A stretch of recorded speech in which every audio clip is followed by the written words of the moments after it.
arita sa sektor sa musika mga bay.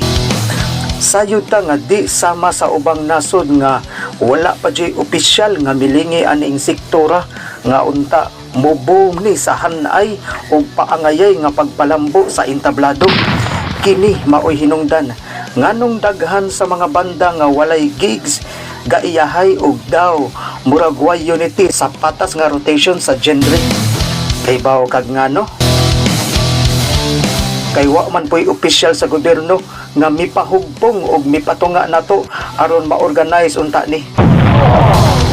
Pagkanindot naman lang unta ana kung mag-abot-abot ang mga banda sa tinukaray nga konkreto ug hugpong ang pag-indusar sa tabloid, sa radyo ug ubang mainstream and social media. Sa Sugbo Landaan, pagkadaghang festival nga kung mahimo pa, deserving kayo ni i-package sa turismo ang atong musikang Binisaya. Dapat pud unta no nga kini unta maoy himuong legacy pud sa KBP nga kining organisasyon na maoy usa unta sa mangulo para do na po'y trademark ug angas ang krusada sa musika isip home court sa Sugbo. Nganong nakaingon ko ani? Kaya nahimo manggunin na mo sa una mga bay nga kaming mga banda kanang magsakay bitaw sa bus padong sa venue kung asa mi probinsyaha nga manukar apan wa mi kalahutay kay nindo tuod ang among kausa ug idea apan kuwang mi sa suporta. Kinsa ra man ning tawo ning civic kabag-o kining agta, republika, absolute, armor of God, Impala, Sweet Violence o kinsa pa tong mga bandahang nakauban sa mong kausa mga rakista sa una. Kunting daghana ang makumpos ng mga rakista sa Cebu na kung buot hunaon-naon pwedeng di mutupong apan pwede sabyan sa mga Bisaya ang kalidad sa mga imperial bands sa Manila. Kanus-a pa man ta nga makaamgo ani. Og sayang kung di ni agakon sa atong local government. Mahimong wala pay milingi aning ideyaha sa pagkakaron.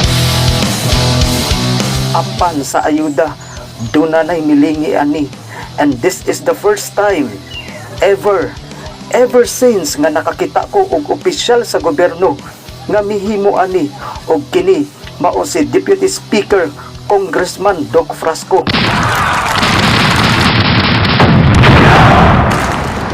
Ambot kung nganong sa tanang opisyal siya ray aktibo nga naka-idea ani.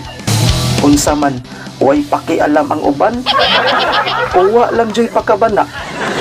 Ang idea manggod sa ubang opisyal kay anha lang mulihok kung hapit ang eleksyon nga diin obvious na jud kaayo ba nga i-apil-apil sa politika at ubang banda nga sagol ulog-ulog. Di sama ani kang Congressman Doc Frasco nga after sa pandemic consistent ang iyang ayuda. Kini maoy tinud-anay nga serbisyo kay bisag way eleksyon mihimo jud siya og initiative sa ayuda nga wa mabuhat sa uban. Gawas nga nang hinaot ko nga unta magpadayo ni iyang idea. Nang hinaot sad ko nga unta mas maayo mudagan siya pagka-gobernador aron mas mulugway pa ang iyang serbisyo sa mga rakista ngadto sa tanang distrito nga sakop sa whole province of Cebu. Dili na lang kukutob og rock and roll natong tanan mga bay. Sa ilang diyon mo dayon ang ubat ipan ang narhimarat bidagsang ang lipat-lipat samtang nagkayamukat isabyan dayong pangaw